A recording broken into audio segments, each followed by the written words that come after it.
Bonjour les incarnés, je suis le devin chinois blanc, bienvenue dans l'unité énergétique de l'humanité. Aujourd'hui, osmose et harmonie des éléments, parce que notre ancrage naturel se situe dans nos éléments, dans les éléments de la nature. Et quand en spiritualité on parle de s'ancrer, moi je ressens profondément, avec ma petite médiumnité aussi, qu'il s'agit aussi de se retrouver dans le ou les deux éléments de notre énergie singulière parmi les 64. Je me suis retourné sur la dizaine de vidéos et je me suis dit quand même j'avais pas assez parlé des éléments. Les 8 éléments qui composent les 64 énergies. Alors j'en ai parlé dans le miroir magique, mais je sais pas si vous avez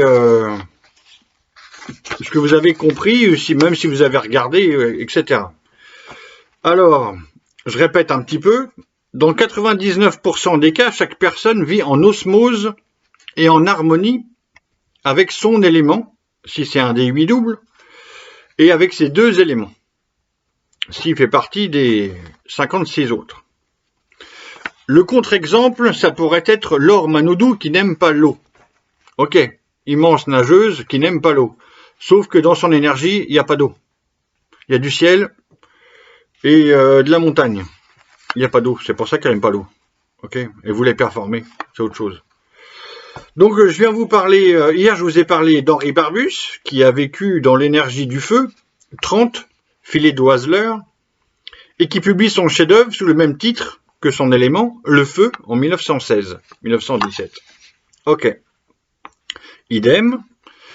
L'actrice Robin Wright réalise son film qui s'appelle Land, ça veut dire terre en anglais.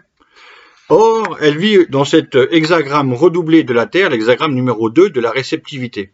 Et tout son film parle de la réceptivité, certes, dans un drame très douloureux et qui va toucher aux extrêmes, mais ça parle de la réceptivité, ça parle de son énergie. Elle n'a pas fait le scénario, mais il est sur mesure pour elle. Idem Alicia Keys, qui vit dans l'énergie 30 filet d'Oiseleur, donc le feu redoublé. Elle chante Girl on Fire. Et il faut pas croire que c'est un hasard, ok? Elle parle d'elle, elle parle de toutes les femmes qui vivent dans cette énergie, etc. C'est sa manière de s'exprimer avec son énergie. Je vais donc multiplier quelques exemples pour que votre intention comprenne comment ça se passe. Autre exemple, Gustave Eiffel a inventé, on ne le sait pas, rarement, le premier laboratoire aérodynamique. Quelle est donc l'énergie qui parle de l'aérodynamique, si ce n'est pas le vent plus le vent? Donc c'est l'hexagramme 57, se modeler. Ok, donc effectivement, Gustave Eiffel a vécu dans l'énergie 57, se modeler. Bon, très bien. On continue avec cette même énergie avec Rodin. On sait que Auguste Rodin était indépassable en modelage. Et donc il a vécu dans cette énergie 57 se modeler. Mais en ce qui concerne la sculpture pure, quand on retire la matière, et pas qu'on l'ajoute, on la modèle, mais on la retire, et bien Camille était plus forte que lui. Ok ? Camille, qui a vécu dans l'énergie 51 ébranlée, donc c'est l'énergie redoublée du tonnerre. À bien des égards, malheureusement, elle est la contemporaine de la peintre Séraphine de Senlis, qui a vécu une vie assez comparable à celle de Camille, avec énormément de drames aussi, une folie au bout, et une malchance incroyable où elles finissent dans un asile affamé pendant la guerre. Il ne peut pas y avoir pire que ça d'un certain point de vue. Bon, donc Séraphine de Senlis a aussi vécu dans cette énergie 51 du tonnerre. Dans cette même veine, je pourrais en rajouter beaucoup, mais bon, 2-3 au passage, il faut se rappeler du tonnerre d'Édith Piaf, dans cette énergie 51 du tonnerre ébranlée, quand elle apprend la mort de Marcel Cerdan qui vient lui rendre visite en avion. L'avion se scratch. Bon, c'est un exemple. Je répète peut-être un peu quelques exemples, mais c'est les plus populaires. Si je pars dans des trucs trop fins, ça marche pas. Donc, et pareil que Vincent Van Gogh, il y a Frida Kahlo qui s'est pris un bus toute jeune et puis transpercée par la ferraille du bus, elle en a souffert toute sa vie et c'est vraiment ébranlé. Voilà. Bon, je vous ai déjà aussi parlé de la grâce de Gauguin, l'énergie 22 embellir, la grâce composée du feu et de la montagne, et en raccourci, je vois quand il peint que c'est la grâce, mais tout le monde ne voit pas apparemment.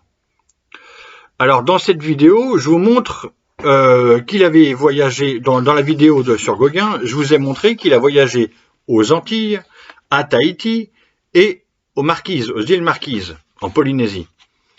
Et que ce sont tous des volcans éteints. Donc c'est du feu et de la montagne. Okay, donc Gauguin voyage dans son élément. Et c'est là qu'il se révèle, il est en osmose et en harmonie. C'est ça les mots-clés d'aujourd'hui, en osmose et en harmonie avec ces éléments de la nature vivante. Ok ? Il s'agit pour chaque personne de se trouver dans le même état. Consciemment, on franchit encore une étape. Tous ceux et celles qui ont vu le film La Belle Verte de Colin Serrault, vous devriez pouvoir deviner d'un coup, spontanément, que son énergie est celle du film. C'est de la terre et c'est la joie. C'est la joie sur la terre. Brume, joie. Ok ? Donc ça, c'est l'énergie 19 approchée.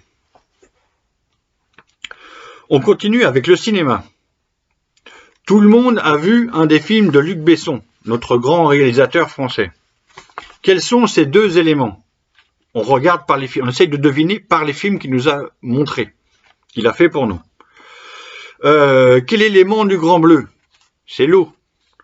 Quel est l'élément de Nikita et de Léon ? C'est le tonnerre. Bon. Eh bien, si on ajoute l'énergie de Besson, si on ajoute en bas l'eau et en haut le tonnerre, on obtient l'énergie de Luc Besson. Il y a plein des Bessons, il ne faut pas se tromper. Luc. 40, la délivrance, la libération. Ok ? C'est ça ton énergie, Luc. Continuons dans le cinéma qu'on a tous vu, à peu près.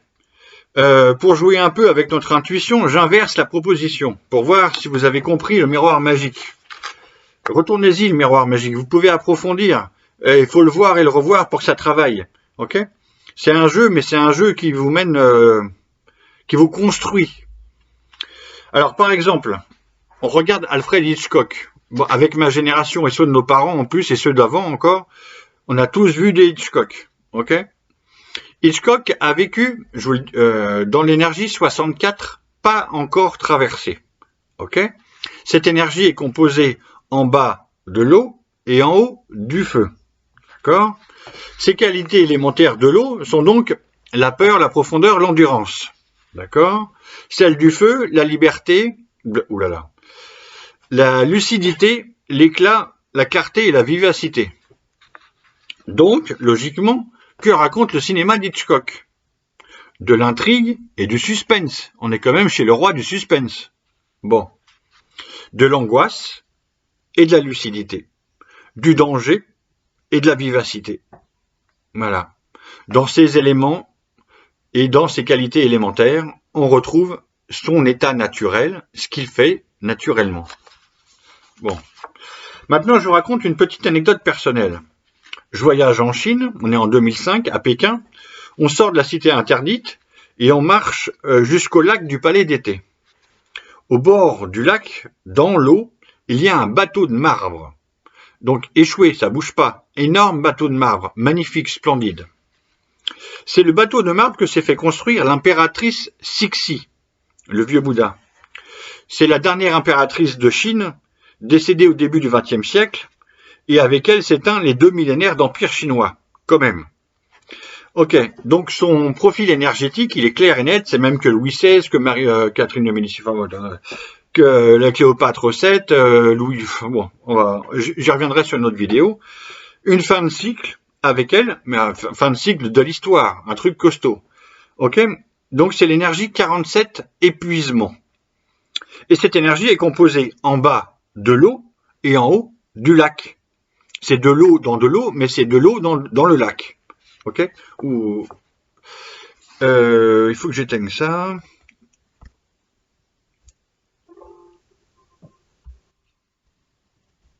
Ça m'agace. C'est imparable, je peux rien faire. Autrement dit, ce bateau de marbre qui ne bouge pas dans le lac correspond à la matérialisation de ces deux éléments.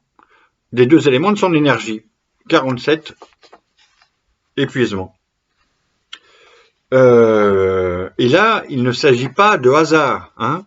Ne jouez pas aux asticots en parlant de hasard. Il n'y en a pas ici. Ok, c'est du sens. Je vous montre le sens.